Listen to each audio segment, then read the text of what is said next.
Thank you very much. This actually is not the whole talk. The guy I did the research with, who's unfortunately not here, he actually put this together, which I'm really amazed by. But I got to say, after some of those demo videos last night, this kind of pales into comparison. But yeah, so my name is Daniel Bohannon. As I said, Lee Holmes is the other guy who did this research with me. And today I'm going to be talking about Revoke-Obfuscation, basically detecting obfuscated PowerShell using science. So a little bit about me. I work for Mandiant, based out of Washington, D.C. Been there for about 2.5 years. Came from an operational background, then operational security, and then IR consulting, and now I've recently transitioned in. I'm a senior applied security researcher focusing on detection, basically detection at scale across all of our clients, and then causing mayhem with obfuscation to improve our detections. I'm also the author of the Invoke-Obfuscation and Invoke-Cradle Crafter obfuscation frameworks, and the co-author of Revoke-Obfuscation. And my partner in crime, Lee Holmes. Lee's an awesome guy. He's a lead security architect at Microsoft out in Seattle, and he's also one of the original PowerShell developers. So it was awesome to learn about PowerShell from the guy who helped write it, and also when you're writing PowerShell code and the person who wrote the language is looking at that code, you learn how little you know about it, but he's just an awesome guy. I learned a ton from him, also the author of the Windows PowerShell cookbook. So today, we're going to look at kind of a treatise of folly from the blue team perspective. And I feel like I can say this because I'm a blue team and all these follies I've made, and I intend to share them with you so that we can all improve together. But what bad assumptions are being made out there? Hopefully what good assumptions are being made? Well, let's look at it. At a very minimum, when it comes to investigating attacks that involve PowerShell, some component, which on every investigation I've ever been on, PowerShell has played at least a significant part in one of the stages of the attack lifecycle. At the very least, you want command line argument logging, which you can find in security logs 4688 or sysmon EID1. Both of those are really, really great option. But what you really want, in addition to that, is PowerShell logging. Specifically, PowerShell version 5, script block logging number 1, which is your EID 4104, and then module and transcription after that. And at the bottom here, these are two great resources, one from the PowerShell team and the other from a colleague of mine outlining all of the first one outlines all the awesome stuff the PowerShell team has built into later versions of PowerShell, and the latter one is looking at what you actually get. What are the benefits you actually get when I say upgrade to PowerShell 5? Some of you may say, that's not trivial, and I get that. But what are the benefits you're missing out on? This blog post is an excellent way of going over that.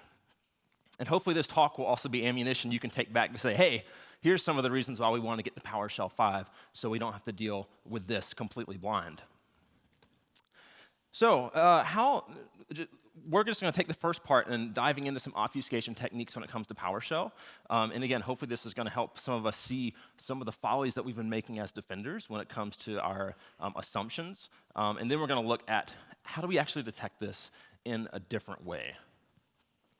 So oftentimes we'll see attackers launching PowerShell, most commonly from command, sometimes from from WinWord, Excel, stuff like that.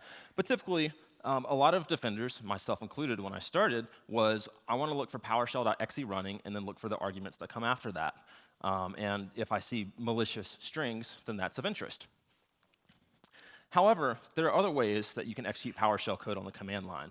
And as a lot of command line utilities like command or Wimic, they can accept standard input as the command, as can PowerShell. So for example, these two ladder samples, you can have command echoing your actual command content and piping it into PowerShell dash or PowerShell IEX input. And there's a lot more ways you can do this, but these are the two most common ones. And as you'll see, our command runs, but if you're looking at logs, then PowerShell's arguments are PowerShell dash, PowerShell IEX input. The actual command content is in the parent process. So as a defender, when you start to kind of build out your rules that you want to look for in command line arguments, don't just look for PowerShell.exe. Maybe you should also look for the parent process instead. Sometimes people will say, OK, well, let me just look for command or any process for that matter where I also see a piped PowerShell. Maybe that'll help me out. Well, not exactly, because what you can do here is you can say, you can have embedded commands. So the first command will set power and then shell in 2 different variables, and then it will reassemble those in the next command, such that, as you can see in the logs here, you never see pipe PowerShell showing up in that parent process. This is an actual technique from the wild. Fin8 is a financially motivated threat actor, and this is a sample we came across in February. Actually, does anyone here know John Lambert from Microsoft? He was the first one to tweet this. He's an amazing person to follow because he tweets out really awesome samples that he finds in the wild, and it's a really good source of information. But what we see here is what Fin8 did at the very bottom. This is their actual PowerShell command. See the nice little IEX at the end. But then they set 2 environment variables. This is one environment variable, which they call Microsoft Update Catalog, and then the other one is PowerShell dash. And then all this is inside of a macro. So then they launch command echo var1, var2. Look familiar? So this is being used in the wild. Other ways you can do this, that you can pass stuff from a parent or grandparent process down to the child process of PowerShell is you can store in environment variables. Cofter is a malware that really enjoys this technique. And there's a lot of different ways to call an environment variable. Cofter typically is going to use $EMV colon and then the name, but these are just a few of the ways that you can extract values out of variables. Other things you can do, you can echo your content, your payload into the clipboard, and then just have PowerShell pull that out. So let's go through this example then. Let's say that we have our malicious strings we're looking for, and we're looking for that in PowerShell and its parent process. What we can actually do, if we're an attacker, is we could say, okay, let me put a third process in the mix. Let me have command PowerShell. The first command, let me set my payload. In this case, it's a variable called CMD. In the second one, let me echo the contents of that variable into PowerShell dash. Now this runs, but as you'll see, PowerShell dash is the args for the first process, and then we see the entire command in the parent process, which is good for us as defenders. But as an attacker, what if we actually escaped one layer of escaping to that pipe? So it's escape for the first command, but not for the second one. Bingo. PowerShell dash is the args for the first process. The second process just has the name of the variable. Now this only works one layer child process deep because it actually resolves in memory. And this is pretty cool, and we see attackers doing this. So maybe we should say, okay, instead of just looking for the parent process, let's look recursively all the way up the process tree at all the arguments and see if we find something interesting. Would that work? Be better than nothing, but there are ways that you can have no shared process, and attackers are doing this. The clipboard is one example. I could have process A over here echo into the clipboard, and an unrelated process retrieve the contents from the clipboard. You could also do something like this, where you can have one process spawn a command with a payload in the title, let's say, and then use WMI to reassemble that title. Or like this attacker, a lot of commands with a lot of titles, using WMI to piece them all back together and then execute the contents. So the good news is that all of this is captured in PowerShell script block logging. If you'll notice this symbol up here, every slide where you see this symbol, and there are quite a few on the slide, so I apologize, but basically this says all this stuff, no matter how it was launched or thrown into PowerShell, it's recorded in the PowerShell logs. So it's just a reminder of, hey, this is really important to have these logs enabled because you'll actually see this stuff. Now, will it make it easy to detect? Not always, but at least you have a fighting chance of somewhere to start. And the bad news is, however, that there is token layer obfuscation, which we're just about to dive into, that does persist all the way into even the best PowerShell script block logs. One other note here, when it comes to looking for arguments in PowerShell.exe, keep in mind that attackers also like to just copy PowerShell to, let's say, Firefox.exe, and then run their payloads. So when it comes to any binaries, my advice is if the arguments themselves are good enough indicators, then forget the name of the process, and you'll actually start to catch renaming binary attacks. So let's look at an example. We're going to obfuscate the cradle. Now, what do I mean by cradle? Well, cradle is this one-liner at the very top here, kind of the one-liner in memory. Let's download a remote content and then execute it without it ever hitting disk. And this is super common because copy and paste is easy, and it's our very best friend. You'll see this syntax in Veil, PowerSploit, Metasploit, all the big players out there. Everyone uses this syntax. So at the very least, we should be good at detecting this out of the box, right? So if this is our attacker command at the top, then as defenders, maybe we can say, okay, if we see this in logs or if we see it on the command line, if we key off of the string invoke expression and new object, and system.net.web client, and download string HTTP, this would catch this exact command. So now let's look at how obfuscation can really mess this up for us as defenders. First of all, system dot. This is not necessary. And I'm going to move pretty quickly through this material, these slides are available online, so definitely encourage you to go back and check it out. But I really want to get to the really fun stuff in detecting this, so it's not just like a really depressing talk for us defenders. Actually, a quick show of hands. Who here is blue? Blue team defender in your day job? Awesome. Please don't throw anything at me. I promise I'll turn this around at the end. And I'm assuming everyone else is red or undecided or purple, which is like what I like to consider myself. So system dot, this is not necessary. PowerShell will automatically prepend this, and actually when you look in module logs, you'll see system dot is prepended. So if an attacker doesn't have to put system dot in this command, as a defender, I don't want to count on it needing to be there in my defenses. So I'm going to remove it from the attacker command and from my defenses. Make sense?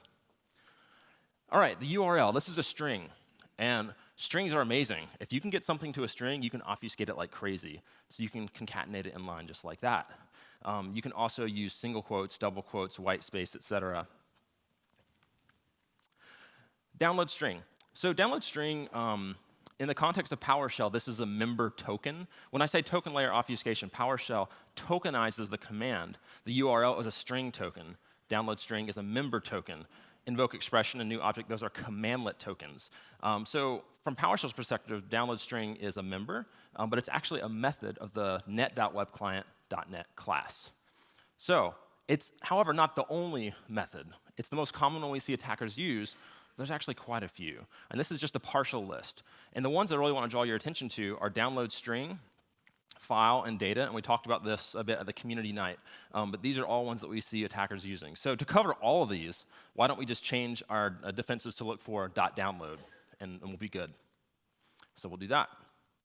Next, why might this parenthesis be problematic in our detection here? Well, some attackers will actually set new object net.web client as a variable, typically calling it WC, and then you just have variable name .download string. So let's remove that parenthesis from our detection. All right, here's where it gets a little crazy. So download string, this is a member. How might we actually obfuscate a member? So when I first started looking at this about a year and a half ago, I basically just started trying to screw around with it and see what I could make still work. So I found you could put single quotes around it. Now this doesn't make it a string, but like kind of. I found, however, that when you put double quotes around it, you can actually do a little more. And so if you look at download string, this next slide I promise you works. But what you can do is you can just put a tick mark in there. And what you can actually do is put a lot of tick marks if you'd like. But basically, why does this work? Well, the tick mark is the escape character for PowerShell. And if it's not one of these predefined escape characters, then it doesn't really have any meaning at all. So it executes, and then it's all still in the logs. So you can put a lot of tick characters in there as long as you're not preceding a character that has an escaped meaning. However, I really wanted to put ticks in front of those characters that had escape meanings. And so what I found is all you have to do is just uppercase the characters, and then you can put tick marks in front of them. So now we can put tick marks in front of any character that we want. And as you see, it persists in command line argument logs as well as PowerShell's script block logs, which means even if you have the latest version of PowerShell and all this stuff enabled, you still have to take these tick marks into account.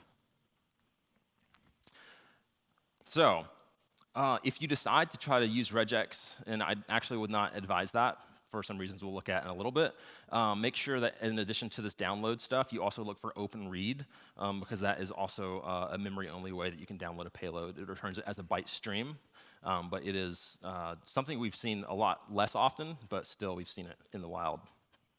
Now, if you'll notice here, we can also, if we add this .invoke, then we can treat download string completely as a string and start to do like concatenation or even like reordering and stuff like that. So that's why I wouldn't recommend doing regex, because when it comes to reordering stuff, it's just game over. So let's just remove that from our indicators. Next, net.web client. Well, we can obfuscate this with double quotes tick marks. We can treat this as a full-blown string and concatenate it or set it in multiple variables and reassemble it. So let's just remove that from our indicators. New object. So now PowerShell is really inviting for new users. I actually kind of accidentally stumbled into PowerShell. I was writing batch files. And one of the guys at my last job said, why don't you just change that to a .ps1 and then run it with PowerShell?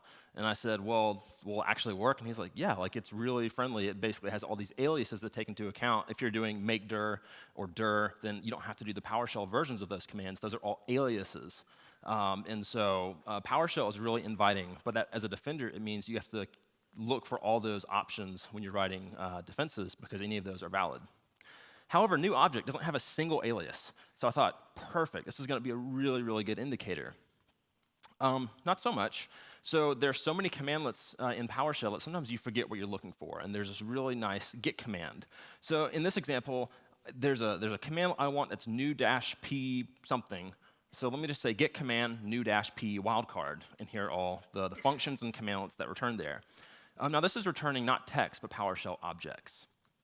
So what that means is that we can actually take that object that comes back and invoke it. Now, if we pass it to invoke expression, it will actually convert that object into a string. And as long as we're returning a single object, then it will return the name of that object, which is the name of the commandlet. But we can do better than that. We can actually invoke it with a dot or an ampersand. Now, these are invocation operators, which are actually acting on the object itself.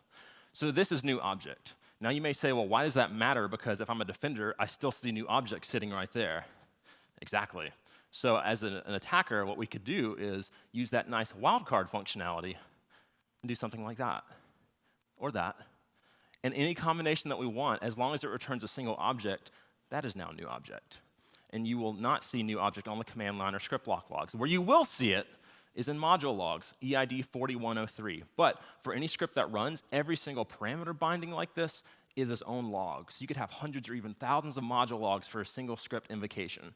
So the data is all there. It's just not in one place, and it makes it a bit difficult to kind of reassemble depending on what kind of solutions that you have.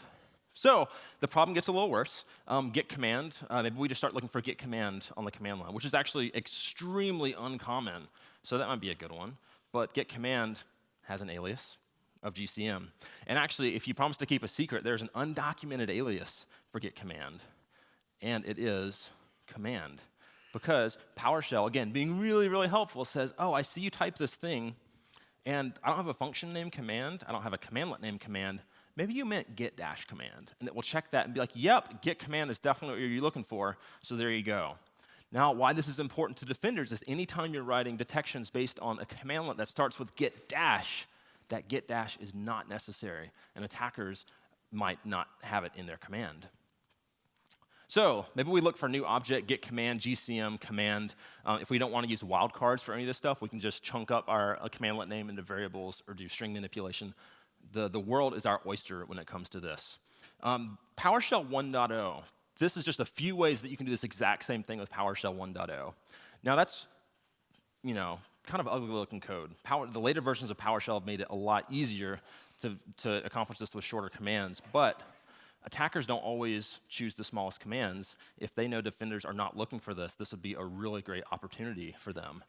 My advice is look at poshcode.org, a popular PowerShell script sharing platform, and it's been around since the beginning of PowerShell. So there's a lot of old and new scripts there, and you can find a lot of really good 1.0 syntax. The important thing to see here is this execution context. This is an automatic variable in PowerShell, and this is really important. Keep that in mind because we're going to see this played out a lot. And as a defender, if you're not looking for that, I would highly recommend that you do. I've very rarely seen this in the wild, but that's probably because most people don't have PowerShell logging enabled. And unfortunately, attackers aren't in the habit of enabling it for you, so I do recommend you enable it before you have to deal with attackers. So all this stuff with get command, you can do the exact same thing with get alias, although you're working with the alias name and not the commandlet name. So get command, you can do that for, let's say, invoke expression. Get alias, you can do with IEX. And get alias has an alias of gal, and then the get alias, unofficial alias, is alias, because of the whole get dash thing. So we'll just go with this option for our attacker command. And we're just not going to worry about trying to detect that because there's just so many options. So if you did try to detect it, though, these are all commandlets that can have tick marks put in front of them. So that's fun. Another thing you can do instead of tick marks is go back to our invocation operators, the dot and ampersand. And then you can just say new object concatenated. This one right here, This is one of the nice ways that you can reorder content. So you basically take a string like new object, chunk it up, in this case, to 3 substrings, and then set the ordering of those on the left side of the -f. So some people have said, okay, well, when I look at PowerShell arguments or event logs, I just remove all the special characters. So in that case, if you have this concatenated stuff, if you remove the pluses and the quotes and stuff, the new object will actually come back together, and you can apply rules to it. Here, new object never comes back together. So let's just give up on this indicator. I'll be a realist here. So we're left with invoke expression. And again, if you are a defender, if you're not looking for IEX or invoke expression on the command line, you're missing some seriously easy wins out there. So what things do we need to keep in mind, though, about this? Well, it has an alias of IEX. Ordering doesn't matter. You can have it at the beginning of an expression or an expression being piped into it. Since there are commandlets, you can just add tick marks in front of them. You can use the invocation operators and treat IEX or invoke expression as strings and manipulate it with any of the string manipulation. And just a fun note, I'll be talking here in a second about the PowerShell corpus that Lee and I assembled as part of this research. Of all the PowerShell scripts that we assembled, and I'll talk about the numbers in a minute, less than 3% of scripts actually used invoke expression. So from a script perspective, it's actually pretty darn uncommon. But again, on the command line, it's really uncommon in legitimate PowerShell. The other thing to keep in mind is invoke expression has a cousin called invoke command. And now, invoke command is really fascinating. Typically, it's used to run a command on a remote system, but if you don't define a remote system, it runs locally. Besides that, the biggest difference is invoke expression is expecting to invoke a string or an expression. Invoke command is expecting a script block. We have invoke command, its aliases are ICM. You can use the dot or ampersand invocation operators. Also, at the end of the curly braces there, you can put dot invoke, invoke return as is, invoke with context if you're PowerShell 3 or later, a lot of different options. So let's say that we want to look for all these options here. You also have the PowerShell 1.0 syntax. Again, execution context, there it is again. And the invoke script method will handle both an expression or a script block. It doesn't matter. But now, what's really going to be problematic is this ampersand and dot. How could you possibly signature off of an ampersand or a dot and not get insane false positives? Well, one thing we could do is say, okay, I only want to look for an ampersand or dot if there are also curly braces, because the only way to write a script block in PowerShell is to have it encapsulated in curly braces, right? Not quite. You can convert expressions to script blocks. And here are just 2 ways of doing that. You can use a script block class in the create method, or you can use execution context once again and use its new script block method. And so in this case, you can have script blocks without ever having curly braces. And there are other ways you can get around curly braces, but these are just 2. And for each of these, you can obfuscate them with all the stuff we literally just talked about. So there's no easy win here, unfortunately. And in Invoke Cradle Crafter, which I talked about 2 days ago, I built in 11 different invocation options. These are the 9 for memory cradles and a few more for disk-based cradles. But basically, there's a lot of ways you can invoke content that looks very different than you might expect.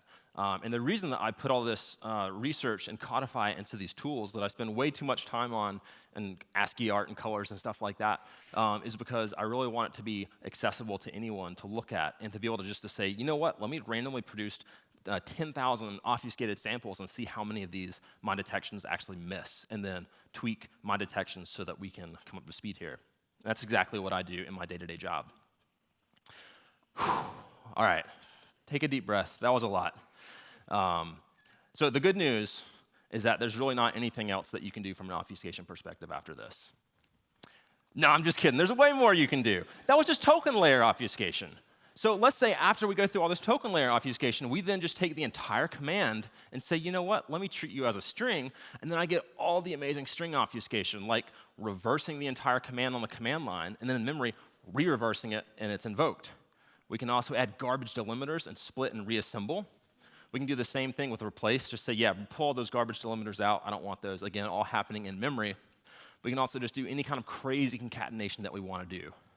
And all of these are interesting. The thing to keep in mind here is that each layer of this string obfuscation will be resolved, of the entire command, it will be resolved in script block logs. For every single wrapper of string obfuscation, you'll have a separate script block log for each of those. So now, wouldn't it be awful if someone wrote a tool just to like automate this so anyone can do it? More or less, that's what I did a year ago to teach myself and to have a nice way to test my detections. I've heard that some people will use this offensively, so my apologies for that. Unfortunately, there's no good way to give this information and tooling to the good guys, so everyone is fair game, it seems. But you can just produce this exact same download Cradle and at a click of a button, have it be something like this. You could then say, after this token obfuscation, let me go for that string obfuscation and produce something like this.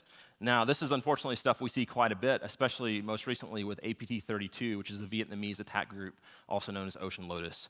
And they actually do about 5, 6, or 7 layers of string obfuscation after the token layer obfuscation. So I've decoded a lot of my own work recently, which I get a lot of dirty looks in the office for that. But it is what it is, I suppose.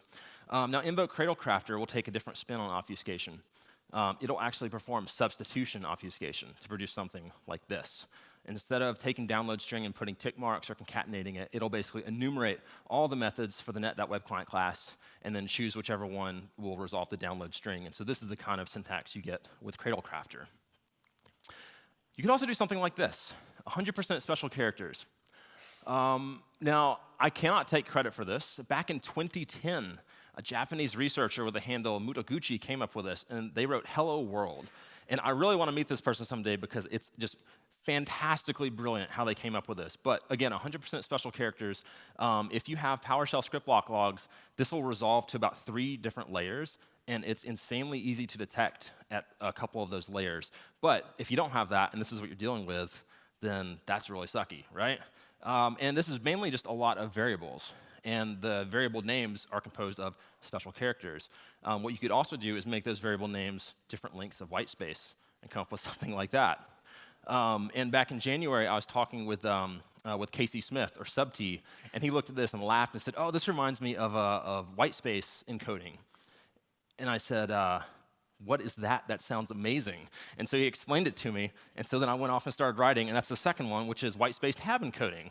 So you can see a tick mark at the very beginning, and this whole section is either white spaces delimited by tabs or tabs delimited by white spaces, and the stub at the end basically decodes that and invokes it. Again, this will show up in several layers in script block logs, but it's actually pretty easy to detect if you have those logs. So, for the blue teamers out there, I share this feeling with you every day. Is there any hope? Well, fortunately, I'm only halfway through my time, a little over half. So let's get to the good news for us defenders. How can we actually possibly expect to detect this stuff? So we're going to try a little science. So as a human, we can look at this and say, this is not healthy code. This is really abnormal. No one would look at this in their environment and say, yep, let's just let that go on through unnoticed. This is really crazy. And so as a human, if we can see that, how can we have a system, a machine, look at this and say, this does not feel normal? So a year ago, after I released Revoke-Obfuscation, Lee Holmes, kind of how we first met was he released this blog post about a month later on detecting obfuscated PowerShell code. And he actually took some of the samples generated from my tool, and what he did was he took all the scripts on the poshcode.org, the PowerShell script sharing platform, and he looked at using a kind of a baby step of science and saying, what if we just look at character frequency analysis? Because there's a lot of weird characters here, especially that guy. If 100% of your script is special characters, like, that's not healthy, right? So how can we actually look at this in a lot of scripts? And so on the right, you'll see all the scripts in Posh code. These are the average character frequency for the scripts, E, T, A, R. And you'll see the $ is the very first special character that comes up at 3% on average of any given PowerShell script.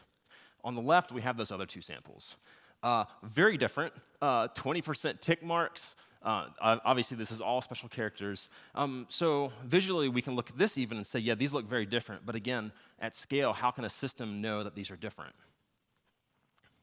So we come to a mathy slide, cosine similarity. I won't nerd out too much, but basically, cosine similarity, this is really cool. So basically, if you have 2 different lines, points on a line, let's say you have 2 points, point A and B, and then another A and B for 2 different lines that have angles like this.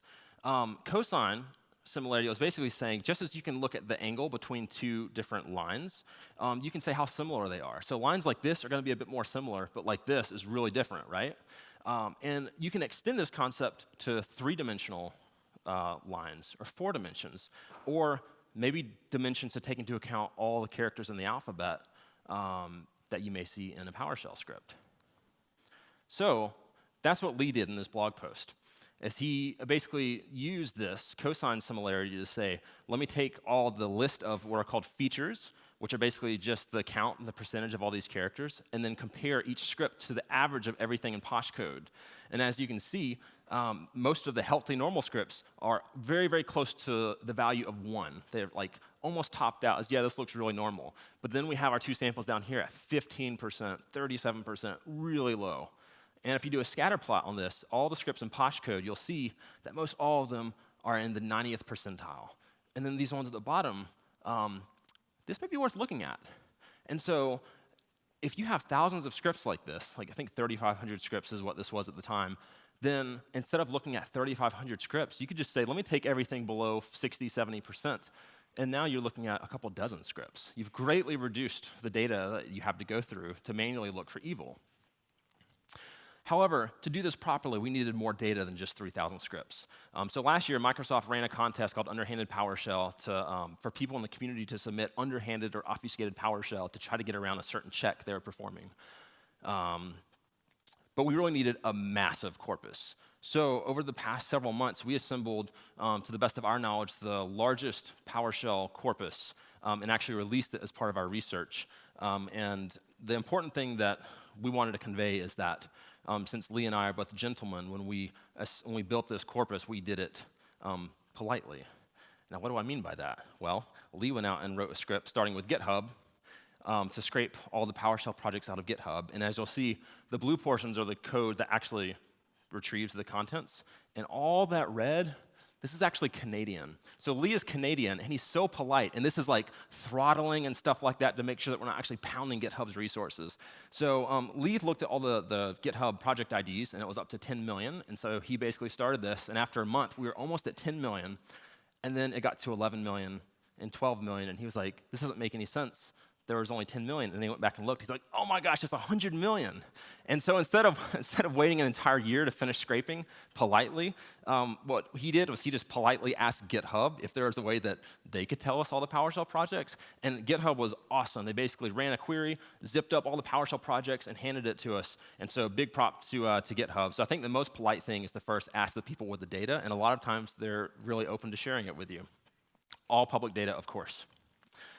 So I would just like to say thank you to every single contributor of PowerShell scripts to GitHub, TechNet, Poshcode, PowerShell Gallery. Has anyone here ever contributed a PowerShell script to any of those platforms? You just raise your hand. Awesome. Thank you so much, because without you, this research would not be possible. And your name is actually on this slide, and it's also embedded in the code in some fun places I'll talk about later. So now, we have all these scripts. And now what do we do with all these scripts? Well, we look at them.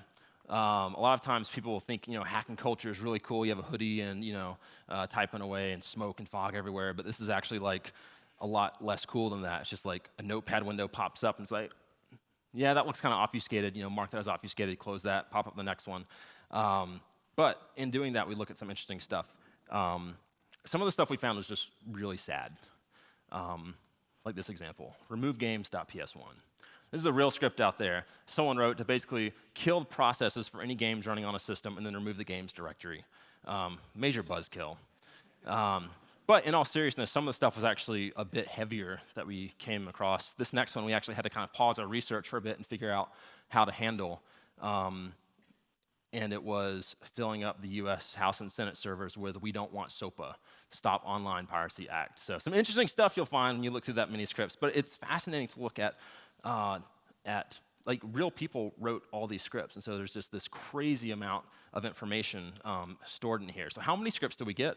408,000 scripts. Over 28,000 authors, and we also contributed about 4,000 of our own randomly obfuscated versions of randomly selected scripts from all of those platforms to incorporate in as well. Now, Lee did a little math wizardry here and basically said if you had a human typing at 50 words per minute, 8 hours a day, didn't even take weekends off, it would take 30 years to produce all of this corpus. So it's an incredible amount of humanity encapsulated in this corpus, which is really, really cool. So the important thing here is that we manually labeled 7,000 scripts, 7,000 notepads popping up and saying obfuscated, not obfuscated, bad, good. So why did we label all this data? If you think back at our Posh code example, what we did is we took everything below, let's say, 60 or 70%, and we looked at it and said, are you obfuscated, are you not? How good is just using character frequency to find evil? And the thing about this is that what you don't get with this metric is you don't know how many obfuscated examples did you miss that actually fell in that 80th or 90th percentile. And so when we actually go through and manually label this data, we actually have an assertive yes, it's obfuscated, or no, it's not obfuscated for us to do future testing on, which we'll talk about in just a moment. And Ryan Cobb did some research on this as well, and you basically see this chart here that, again, as you approach that 90th and 100th percentile, you're going to get a lot more false positives, but your false negative rates go down. So you're going to have to dig through a lot more false positives to find more false negatives in your quest to find obfuscated evil. So with the character frequency, what we get is a precision of 89% and recall of 37%. What this means is that if you have 100,000 scripts, and let's say 10% are obfuscated, so 10%, if I run this script and it says, all right, here's, of all these 100,000 scripts, 1,000 of them are obfuscated. Let's say it was right about every single one of those. Then the precision is 100%. Everything this script told me was bad, it is truly bad. But the recall would only be 10%. It missed 90% of the evil out there. And so these two scores are related and really important, and it's what goes into what's called this F1 score. And with this model, we had 2% false positive rate. So I wonder if we can do better. So Lee and I asked this question, and we figured that we could.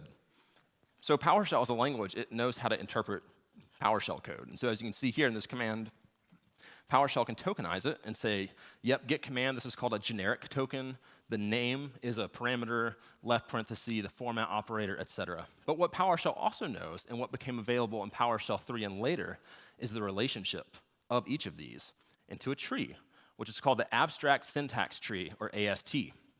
And so now we not only know what are all the types, we also know their relationship to each other. So not only do we know that this is an array of 1,000 characters, but we also know what every one of those characters is, and if one of those is also another array, and how everything correlates back to the overall script. A really fun and easy way to explore AST is through this AST Explorer, which you can just run at the very top, install module, show ps-ast, and that'll grab it from the PowerShell gallery. And it's just a nice way to kind of explore what's there. So what we did was said, you know what, instead of just getting data points from character frequency analysis, what if we got like a lot more? So what we did is we pulled for any input PowerShell command or script.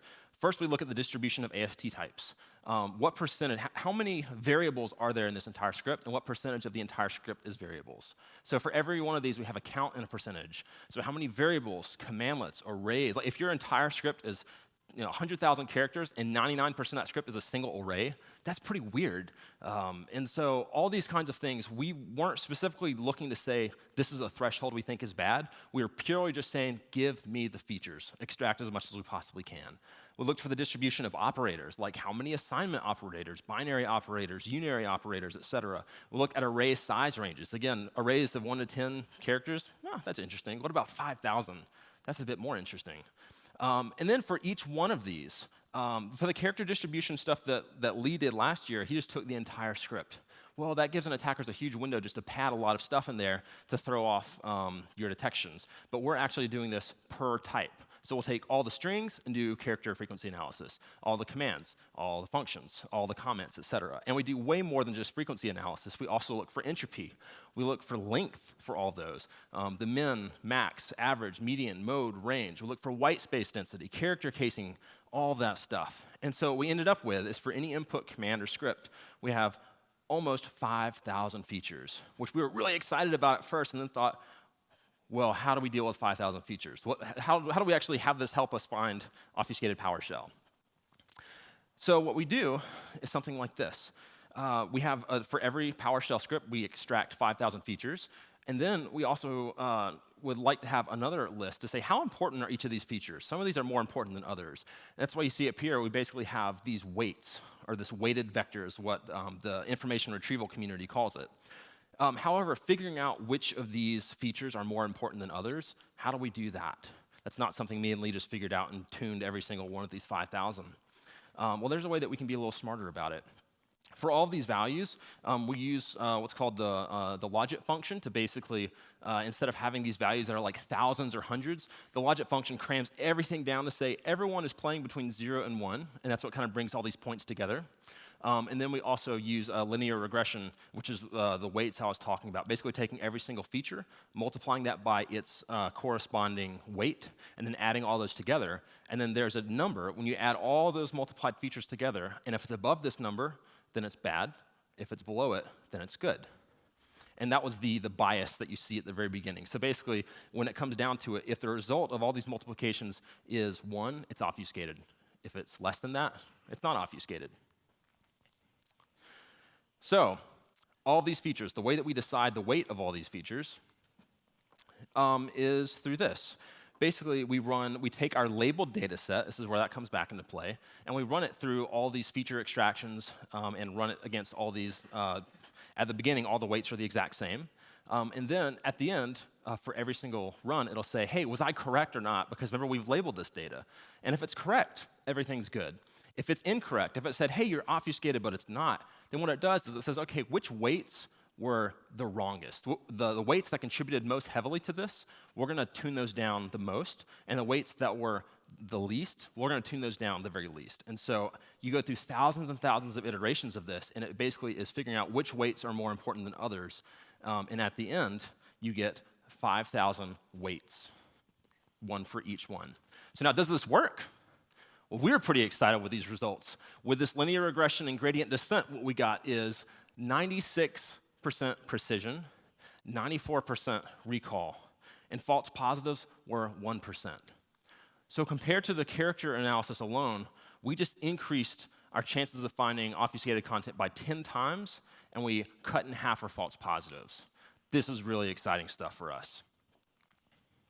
So another thing to keep in mind is that sometimes you may be interested in casting a wider net. Maybe there's stuff that is not as obfuscated as you'd like to know right off the bat, but it's still just like sketchy. So for example, this thing on the left, obviously this is not good news. All special characters, that's crazy. But on the right, you know, like maybe like they're using those the -F format operators. Maybe if I had the world's best intern, I would like that intern to say, hey, you just like take a second look at this one, this looks kind of weird. And so we basically included sketchy stuff into a separate training, and in the tool you can actually define deep for like deep inspection, and you'll get more results back. So you'll have to look through more false positives, but if you want to cast a wider net, that's totally an option there. And there's the sketchy column there of the results from that. And again, the slides are online. I'm just going to kind of keep pressing forward. Lee did look at some other algorithms to use, and he basically just took all this CSV data that we produced for all these features and just threw it up into Azure Machine Learning Studio and ran through a couple other ones. The one that came the closest was the boosted decision tree algorithm, but in the end, the gradient descent that we used was actually the very best. And so it was kind of cool to, after the fact, to use some of these tools to validate our manual findings. So, demo time. So anyone who knows me knows that I love ASCII art. And this function has nothing to do with finding evil. It's literally just my chance to put some ASCII art into the project. And so it's just looking at a command at the top and then kind of showing you a sneak peek of how deep we can go with extracting these features. On average, it takes less than 300 milliseconds for any command or script to extract all the features, perform that weighted multiplication, and then decide, is it obfuscated or not? As you'll see here, it looks very, very similar to the Invoke-Obfuscation and Cradle Crafter menus. You can type tutorial, which is literally the README, but it has really pretty colors. So if you want to do that, you can check that out. Fun facts. Again, we spent a lot of time going through a lot of data, and there's some interesting things that you find in there. So we put some fun facts in there for you to check out. Nice little random fun fact. Also, since I love ASCII art, when you look through thousands and thousands and thousands of scripts, you find other people also like ASCII art. So if you want to see a random sampling of really interesting ASCII art that we found, just check that out. We can also look at a set of fun quotes and then also credits. So again, every single GitHub contributor that has contributed to the PowerShell project as of a couple months ago, your name is literally embedded in the script, and you can randomly look at contributors. And we actually have a sub-list of our favorite names. There's some really creative names out there. So again, this has nothing to do with finding evil. It's just me expressing my creativity. So if you don't care about any of that, then just don't run the function called Revoke-Obfuscation. Run one of these two functions. The first one is get RVO script block. RVO is the prefix for Revoke-Obfuscation. But basically, a lot of people don't have a directory with 400,000 PowerShell scripts sitting around. And ideally, you want to know what's running in my environment. So most people, if they have PowerShell script block logging enabled, how do you actually extract those scripts from script block logs? Because when you have really long scripts, they can be logged over tens or even hundreds of different script block log entries. So what we did is we just wrote this function to go through, and you can just query in memory get win event from all your systems, or just look at raw EVTX files, pipe it into this function, it will extract and reassemble all of the scripts for you. So even if you don't have a SIM, even if you don't have any of that stuff, if you get PowerShell 5 out to your systems, enable that logging, then you can query it in memory with zero indexing cost anywhere, and then just pipe it into this function, and it'll basically dump out all the unique scripts that you have. So once you have that, then brings you to the second function, the real function, which is measure RVO obfuscation, and that is it chewing through and determining obfuscated versus not obfuscated. As you can see, it's pretty quick, even with really large scripts. And again, this is doing all the feature extraction of all those 5,000 features, doing 5,000 multiplications, adding them up, seeing go or no go. And then the results, this whole project is done in formal PowerShell object-oriented stuff, so everything comes back as objects. All the exact script that hit, the hash of it, is it obfuscated, how long it took to extract the features, how long it took to measure the features, and then all of the 5,000 features are all there. Now, as an operational guy, it was really important that this not just be something that researchers can use, but that you, as defenders on the job, can take this back immediately and use it today. So what we did is we built in some pretty robust whitelisting so that you can basically say, okay, as I go through my environment, these scripts were flagged as obfuscated. Yeah, they actually look a little sketchy, but I know they're good. So I'm just drag those over into the whitelist folder, and it will hash them, and it will never alert you on that exact hash again. You can also whitelist by strings or regex, which I'd caution you to just be careful what you put in there. But again, we wanted to make it an option for people. So with all that being said, there's a lot of crazy obfuscation stuff out there, but there are new ways to detect against it. As a defender, it's still very, very, very important that we look for indicators of compromise. Look for the non-obfuscated stuff you know is bad. Go download Empire today and run it and see what does this look like by default. If skiddies are using this, I want to be able to catch them. Cobalt Strike. There's a lot of just awesome frameworks out there that you can get your hands on and start to, I don't want to say SIG, but that's exactly what you're doing because low-hanging fruit is still fruit nonetheless. Then, after you're feeling good about that, look at the obfuscated stuff and see how can I implement something like this to look for obfuscated scripts or command line arguments. A couple of the references up here, I mentioned a few of these before. If you've never read PowerShell Hearts the Blue Team, it's a blog and white paper by the PowerShell team. It is a phenomenal resource that is continually being updated. So yeah, that's the end of my talk. Thank you very much.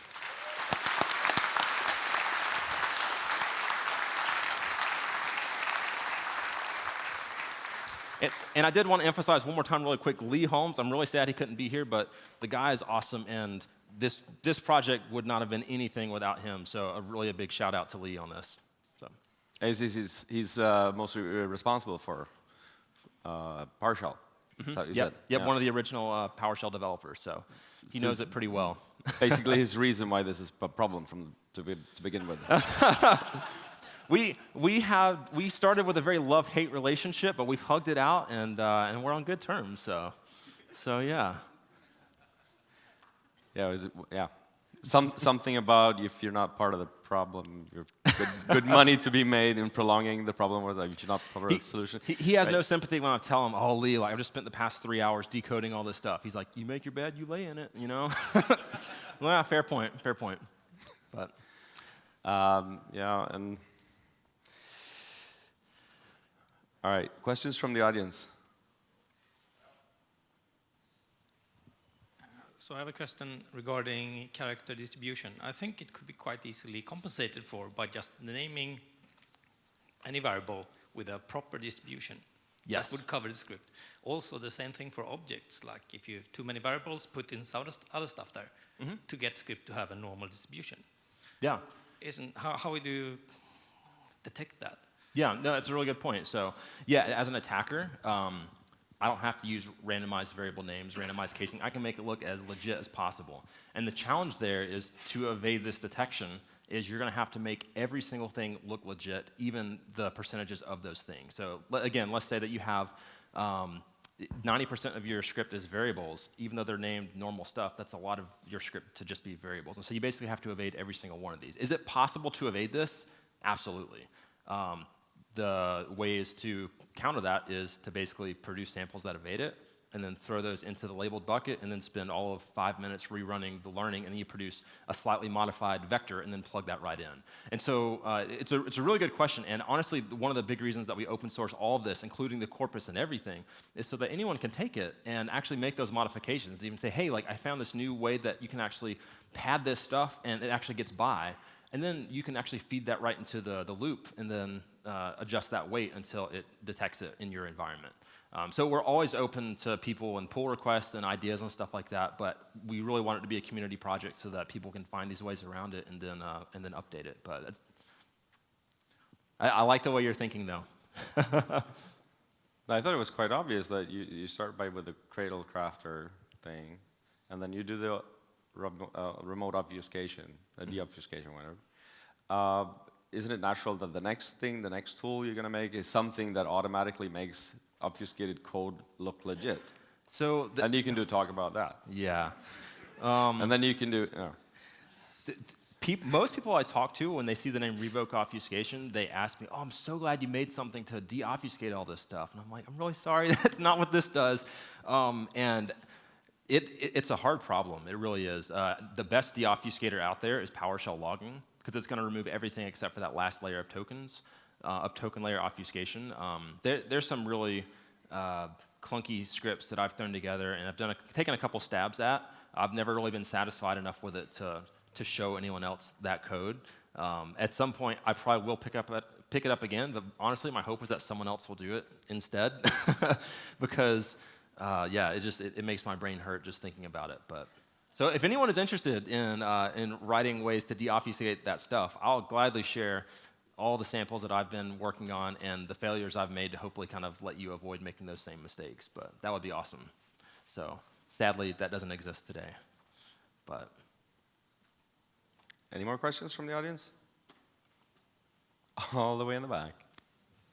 Ron Thomas. No, my only reaction when I was looking at this is like, why?